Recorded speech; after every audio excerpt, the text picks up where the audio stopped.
When I bought the house tucked away in the foothills, I thought I had found a peaceful escape from city noise, not realizing that the homeowners association that governed the community had a reputation for arrogance and overreach. I wasn't even the one who needed special accommodations, but my younger sister, Emily, had been wheelchair-bound since her accident in college, and she was the reason I had chosen this property. It had the space and structure to add a sturdy ramp so she could come and go freely whenever she visited me on weekends. Emily wasn't just my sister. She also happened to be the sitting governor of our state, a detail I never broadcasted to neighbors because she valued her privacy when she came by. When the contractors installed the ramp, I thought it was just a small, necessary project, something decent neighbors would respect without question. But within a week, a letter slid under my door with the HOA's embossed logo, ordering me to remove the unapproved structure within 10 days or face steep fines. I rolled my eyes, tossed it in the drawer, and assumed they'd back off once they saw how essential the ramp was. I didn't expect that while Emily and I were out at dinner one Friday, the HOA president would actually bring in a bulldozer and demolish the ramp entirely, splintering wood and scattering concrete like it was trash.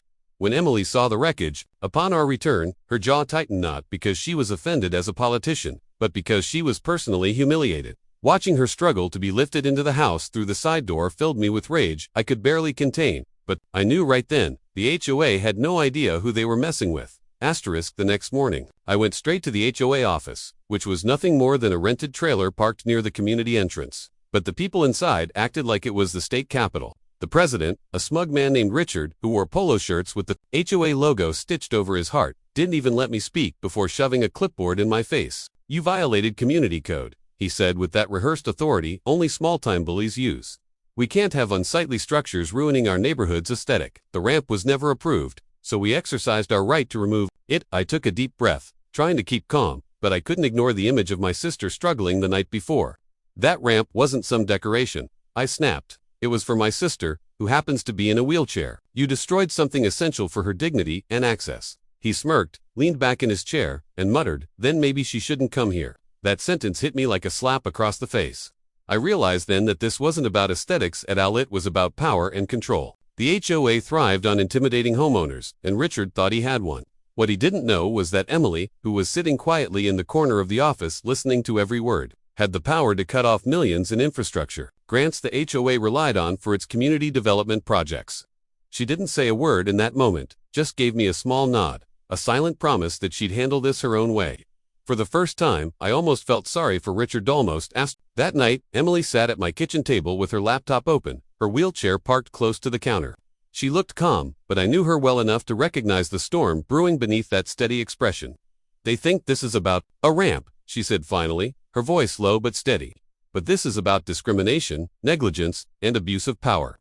And if they want to play with power, then I'll remind them who really controls the board they're so desperate to impress." Within minutes, she drafted emails to the County Housing Committee, the State Development Office, and a federal oversight agency, all of which either reported to her directly or depended on her approval for funding. She didn't embellish. She didn't have to. The truth was damning enough. An HOA had bulldozed an accessibility ramp for a disabled woman, then mocked her for daring to be part of the community.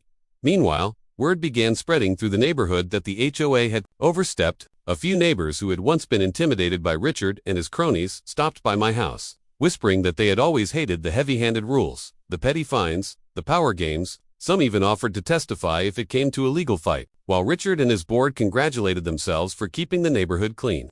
Emily was quietly setting the stage for their complete collapse. They had no idea that their arrogant little stunt had just lit the fuse on something far bigger than they could handle. By the following week, the smug confidence that usually radiated from Richard and his board had evaporated. I noticed it first when I drove past the HOA office and saw him outside on his phone, pacing in tight circles with sweat stains under his polo shirt. Later that day, a letter was slipped under my door, an uncharacteristically polite invitation to discuss resolving misunderstandings regarding property modifications. It was laughable, considering just days earlier they had treated me like I was beneath them. What they didn't know yet was that Emily's emails had already set off alarms in the state capitol. A funding review had been initiated, and overnight, millions of dollars in grants and subsidies earmarked for the HOA's pet projects were frozen, pending investigation. Contractors pulled out, improvement projects stalled, and whispers spread fast among homeowners that the board's reckless decision had put the entire community at risk. For years, Richard had bullied residents into submission, but now, those same residents were demanding answers. At a hastily called HOA meeting, I heard shouting from the parking lot as neighbors demanded to know why their fees were vanishing into thin air. Emily didn't even need to show her hand, yet her silence was louder than any speech. The HOA had made their move. Now they were trapped in a game they didn't even know she was controlling. The day of reckoning came faster than Richard and his board ever imagined. The county hall was packed with reporters, angry residents, and state officials when the review hearing opened. I sat in the second row, Emily beside me in her wheelchair, calm and collected in a navy blue blazer that made her presence undeniable. The murmurs in the room grew when the clerk announced her full title, Governor Emily Dawson, present for testimony. Richard's jaw slackened, his face pale as a sheet, while his lawyer frantically shuffled papers as if he could somehow erase the truth.